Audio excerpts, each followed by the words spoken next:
এক সময় বাংলা সিনেমা দেখার জন্য হলের সামনে লাইন পড়তো।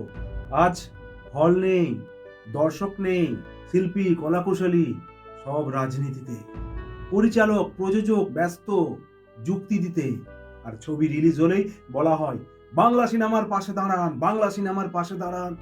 কিন্তু প্রশ্ন একটাই, আজ বাংলা সিনেমার পাশে কে দাঁড়াবে? দর্শক এক সময় লাইন দিত, আজ অজুহাত দেয়। হল বন্ধ, স্বপ্ন বন্ধ, শিল্পী কলাকুশলী পরিচালক প্রযোজক বেশিরভাগই রাজনীতিতে, আর ব্যর্থতার দায় দর্শকের ঘাড়ে। এই কি আজকের বাংলা সিনেমা? গ্রামে এক সময় সিনেমা আসলে মেলা বসে যেত হলের সামনে। আজ পোস্টারও আসে না, হলও নেই সব জায়গায়, গল্প তো নেই। দর্শককে দোষ দিয়ে বলা হয় বাংলা সিনেমাকে বাঁচান। কিন্তু আগে তো বাংলা সিনেমাটা বাঁচুক, ভালো গল্প বাঁচুক।